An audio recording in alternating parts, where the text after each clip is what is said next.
Eu vi o sorriso dela para ele. O mesmo que eu pensei que era só meu. E isso foi só o começo. O salão inteiro parecia respirar num compasso lento, abafado pelo som grave do piano. As taças de cristal tilintavam. O cheiro doce do vinho se misturava ao perfume de flores caras nas mesas. Eu estava parado ao lado da porta de entrada, como se minha presença ali fosse um erro calculado. Ela estava a poucos metros, vestida de um vermelho que absorvia cada olhar. Não me viu, ou fingiu não ver.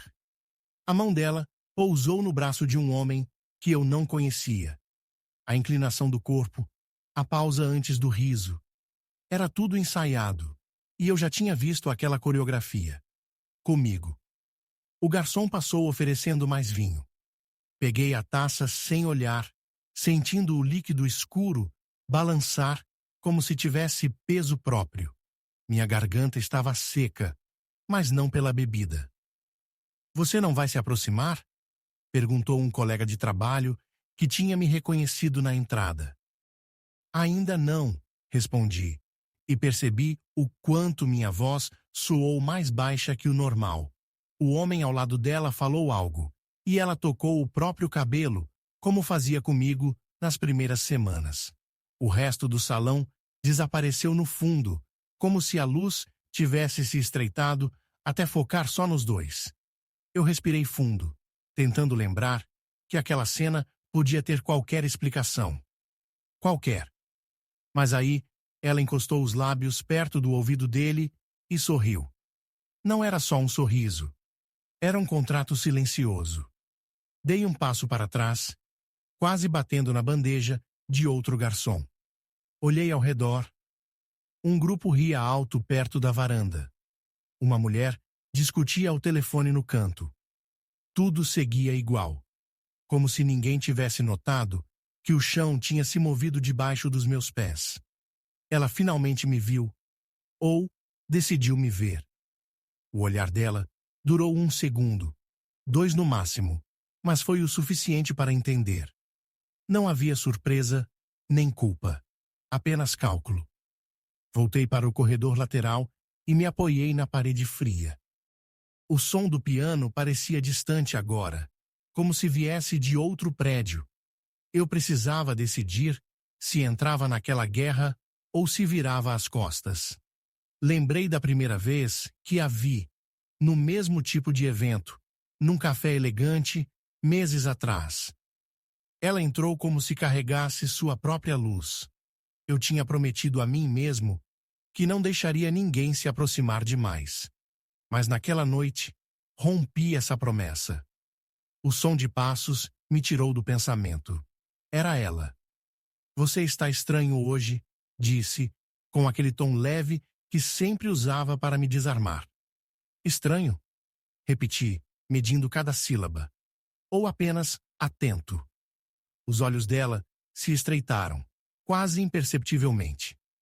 1 segundo depois, ela sorriu, como se tivesse decidido ignorar a tensão. "Não vamos estragar a noite, certo?" Ela passou por mim e voltou para o salão, deixando no ar o perfume que eu já não sabia se amava ou odiava. Eu fiquei parado, assistindo as costas dela sumirem na multidão, como se cada passo fosse uma confirmação silenciosa de algo que eu não queria admitir. Respirei fundo. Pela primeira vez, senti que precisava entender quando tudo começou a ruir. Ela estava sentada na varanda do apartamento dela, pernas cruzadas, falando ao telefone. Eu observava da calçada, fingindo esperar um carro. As risadas dela subiam até mim, atravessando o ar úmido da noite. Não eram como as que soltava comigo. Essas pareciam mais soltas, mais vivas. O homem na linha dizia algo que eu não conseguia ouvir, mas ela inclinava a cabeça e respondia num tom baixo, íntimo. Quando terminou, ficou alguns segundos olhando para o celular, como se ainda pudesse sentir a presença dele. Depois, apagou o sorriso, levantou-se e entrou, fechando a porta de vidro. Atravessei a rua, sem pensar. Subi pelo elevador, tentando decidir se tocaria a campainha ou bateria direto na porta. No fim, fiquei parado no corredor, ouvindo o som abafado da música que vinha de dentro. Não toquei. Desci novamente. No caminho de volta, lembrei de um fim de semana, 2 meses atrás. Ela tinha dito que precisava visitar a mãe. Eu ofereci carona, mas ela recusou, com um beijo rápido e um volto antes de você sentir minha falta. No domingo, vi por acaso uma foto dela num restaurante à beira-mar, não com a mãe, mas com 2 pessoas que não conhecia. Ela explicou rindo. Encontrei uns amigos por lá. Coincidência? Eu acreditei. Agora, enquanto caminhava pelas ruas quase desertas, percebia que a lista de coincidências já não cabia numa mão. Sumiços no meio do dia, mensagens respondidas horas depois, sempre com justificativas leves. Pequenas mudanças, como ter trocado de perfume sem comentar, ou ter parado de pedir que eu a buscasse no trabalho. Na segunda-feira, passei pelo café onde costumávamos nos encontrar depois do expediente. Vi ela entrando sozinha, mas não ficou sozinha por muito tempo. Um homem se levantou para recebê-la, beijando-lhe o rosto de um jeito que não parecia ser apenas cortesia. Fiquei na calçada, atrás do vidro, assistindo. Ela falava com as mãos, os ombros relaxados, inclinando-se sobre a mesa. Ele riu alto e tocou a mão dela, e ela não recuou. O café estava cheio. Garçons passavam com bandejas, vozes se misturavam, e eu ali, imóvel, me sentindo invisível. Quando o encontro terminou, ela saiu primeiro, andando rápido. Ele esperou um pouco. Depois, foi na mesma direção, mantendo distância. Não se despediram na rua. Nenhum gesto que indicasse ligação entre eles. Discrição demais para ser casual. Voltei para casa, com a sensação de que estava assistindo a um filme que eu não tinha escolhido. Deitei no sofá, olhei para o teto e comecei a alinhar mentalmente cada detalhe que eu tinha notado nos últimos meses. Não era só ciúme. Havia padrão. Peguei o celular, abri as últimas conversas e rolei até o início. As mensagens dela pareciam mais curtas com o tempo, as fotos menos espontâneas. Até os emojis mudaram. Tudo discreto, mas constante. Pensei em ligar e perguntar diretamente. Mas sabia que ouviria apenas outra resposta leve, ensaiada, e eu provavelmente fingiria acreditar. Então fechei o celular e fiquei em silêncio, escutando apenas o barulho distante da rua. A imagem dela no café voltou à minha mente. O gesto de tocar o cabelo, a pausa para sorrir, o modo como inclinava o corpo para ouvir melhor. Eu já tinha visto tudo aquilo antes, comigo. Naquela noite, a pergunta que eu vinha evitando ganhou forma clara. E se eu nunca tivesse sido especial? No dia seguinte, acordei com a luz entrando pela fresta da cortina. O celular estava na mesa de cabeceira, mas eu não o toquei. Fiquei olhando o teto, escutando o som abafado da cidade lá fora, como se estivesse esperando um sinal para levantar. Quando finalmente me movi, não fui para o trabalho. Peguei o carro e estacionei a 2 quadras do prédio dela. Não havia plano definido, só a necessidade de ver, de confirmar. Por volta das 11, ela saiu. Vestia jeans claro e uma blusa leve, óculos escuros. Caminhava rápido, sem olhar para os lados. Segui de longe, misturado ao fluxo de pedestres. Ela entrou num hotel pequeno, discreto, na rua paralela. Esperei. 15 minutos depois, o mesmo homem do café apareceu. Olhou para os 2 lados e entrou. Meu estômago se contraiu, mas não me mexi. Anotei o nome do hotel, tirei uma foto da fachada e outra da placa com o horário de funcionamento. pequenas peças para um quebra-cabeça que eu ainda não sabia como montar. De volta ao carro, liguei para o Daniel, um amigo de infância que trabalhava com segurança privada. Preciso de uma consulta rápida, falei. Consulta ou confissão? Ele respondeu, meio rindo. Consulta. Encontramo-nos num bar afastado, no meio da tarde. Coloquei as fotos sobre a mesa.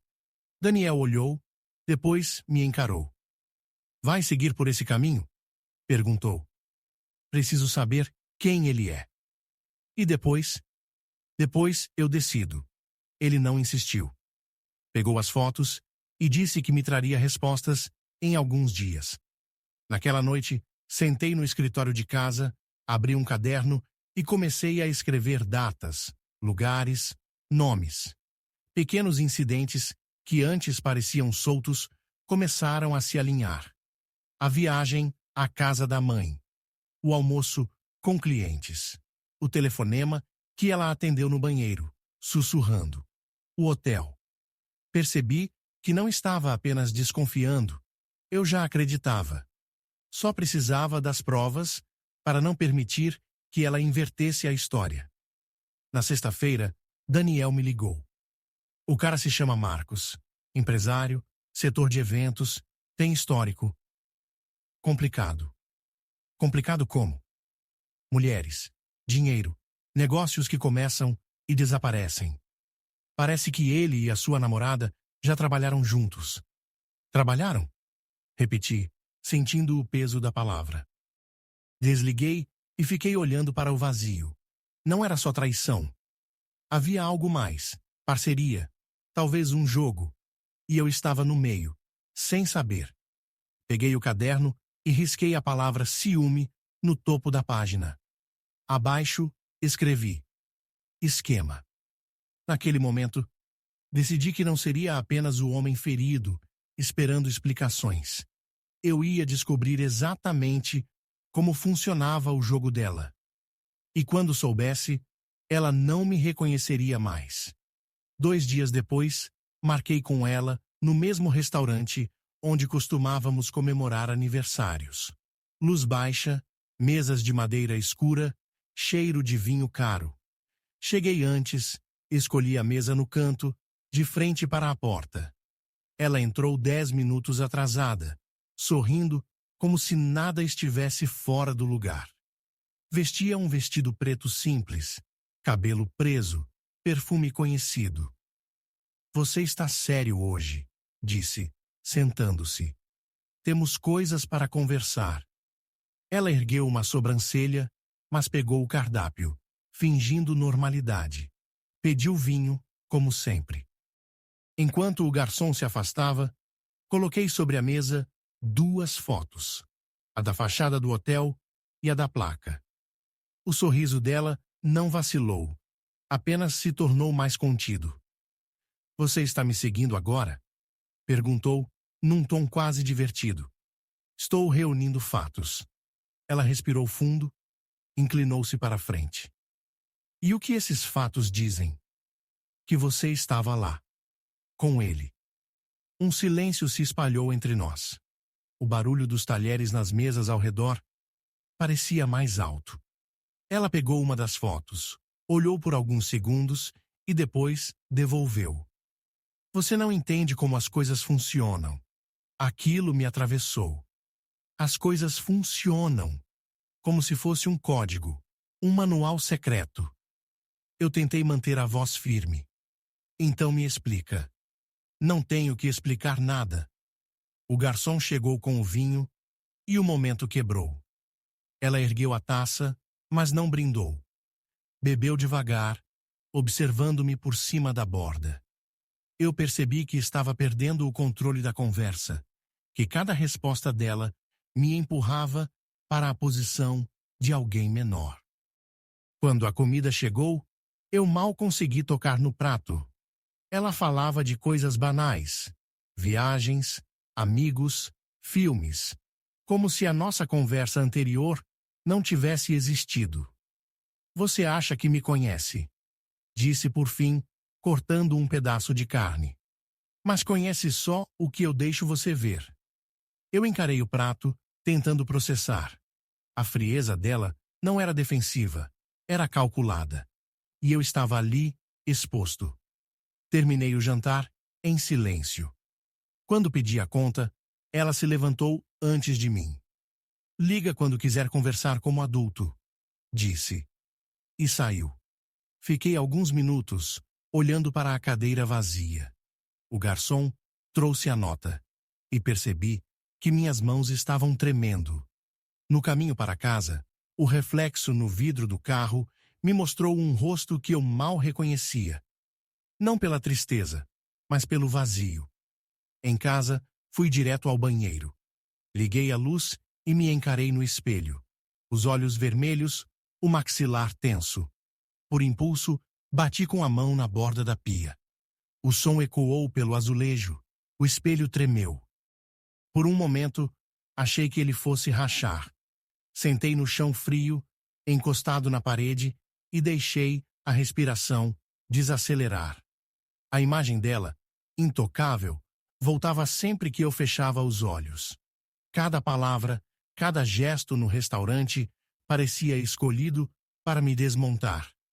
Entendi que não era só sobre o que ela fazia com os outros, era sobre o que ela fazia comigo, ali, cara a cara.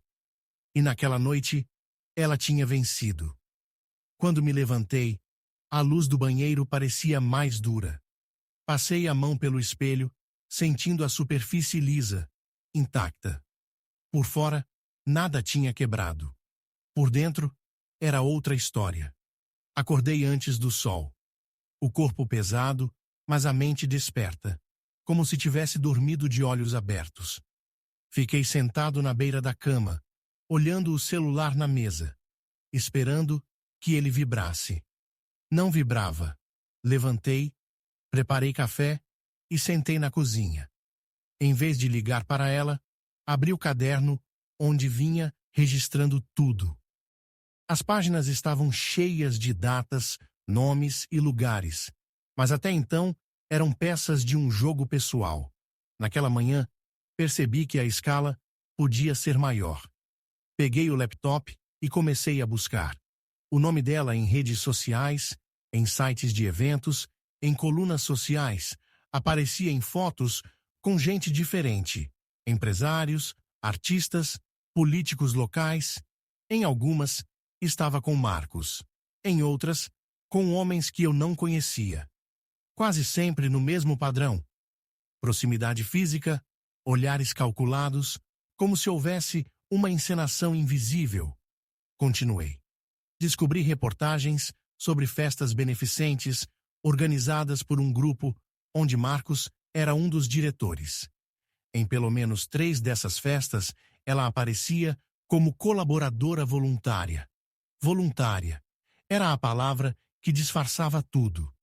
Às 10, liguei para Daniel. Preciso saber mais sobre essa rede. Não é só ela e o Marcos. Tem mais gente. Ele ficou em silêncio por alguns segundos. Tá se metendo numa coisa maior, amigo. Eu sei. É por isso que não posso parar. Marcamos de nos encontrar à noite. Antes disso, decidi fazer algo que vinha evitando. Procurar outras pessoas que pudessem ter passado pelo mesmo. Criei um perfil anônimo e publiquei num fórum discreto. Descrevi o padrão de comportamento, sem nomes, perguntando se alguém reconhecia. As respostas começaram a chegar em poucas horas. 3 homens relataram histórias parecidas. Aproximação rápida, intimidade calculada, pedidos sutis de ajuda ou empréstimos que nunca eram devolvidos, sumiço gradual. Um deles mencionou ter visto a mulher com Marcos também. À noite, no bar, entreguei essas informações a Daniel. Ele leu tudo em silêncio e depois me olhou de um jeito sério. Você quer se vingar? Não. Quero expor. Ele pensou um pouco antes de responder. Então a gente precisa de provas que sirvam para qualquer um, não só para você. Documentos, registros, conexões. Passamos a traçar um plano. Eu seria o rosto invisível. O que observava, anotava, reunia. Daniel cuidaria de cruzar informações, achar registros públicos, confirmar identidades. 2 dias depois, ele me ligou de madrugada. Achei um documento.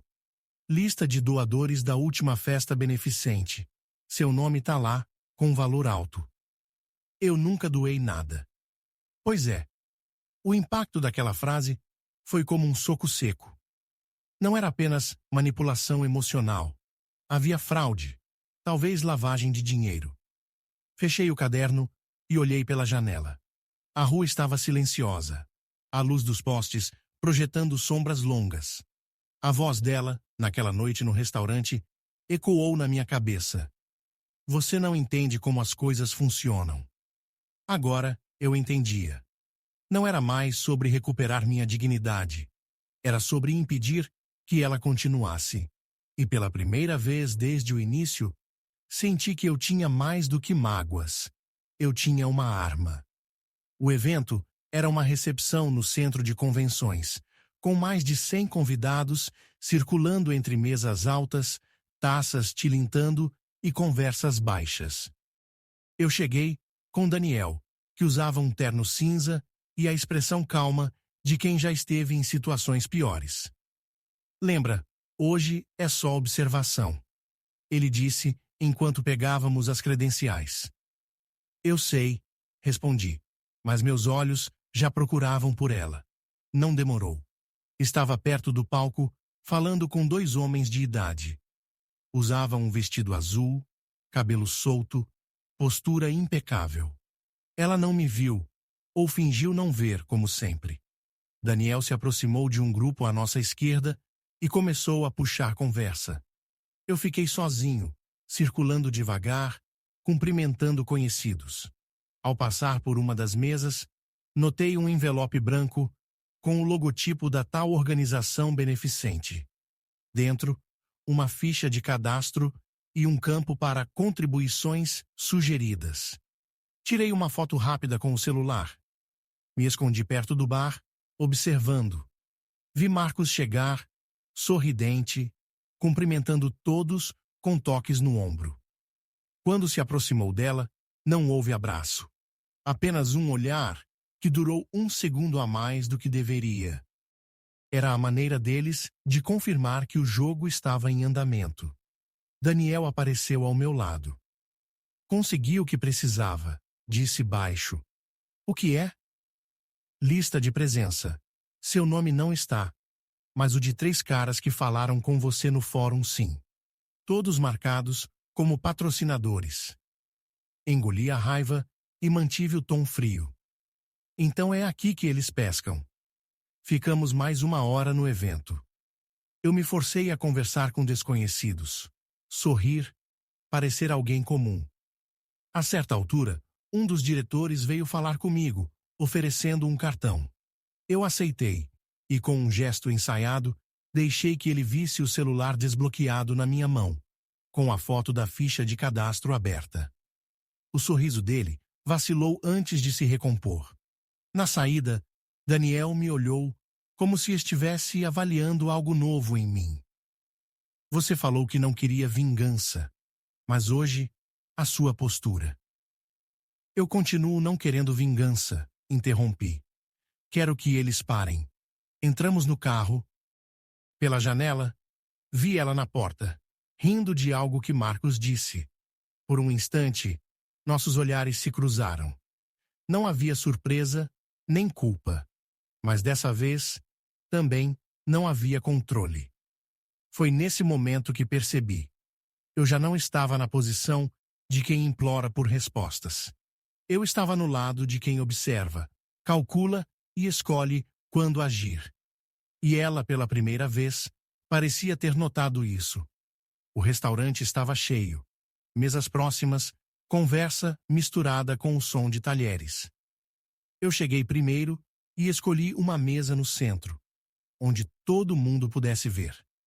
Ela entrou 10 minutos depois, sozinha. Olhou em volta até me encontrar. Sentou-se, sem cumprimentar. O que você quer? Perguntou, direto. Coloquei o celular sobre a mesa, a tela acesa com fotos, documentos, a lista de presença do evento. Não falei nada. Ela passou os olhos, depois me encarou. Isso não prova nada. Prova o suficiente para você perder a rede. O garçom apareceu para anotar o pedido, mas ninguém pediu. O silêncio entre nós começou a chamar atenção. Uma mulher na mesa ao lado olhava curiosa. Você acha que pode me expor e sair ileso? Ela disse, quase num sussurro. Não, mas não vou mais ser parte disso. Peguei o celular, levantei e deixei uma pasta de documentos sobre a mesa. Ela não tocou. Apenas me seguiu com os olhos enquanto eu atravessava o salão. Senti que a respiração dela acelerou, mas não me chamou. Do lado de fora, encostei no corrimão e respirei o ar frio. No mesmo instante, meu post anônimo com todos os dados foi publicado. Sem meu nome, mas com detalhes suficientes para que qualquer um reconhecesse o padrão. Olhei pela vitrine do restaurante.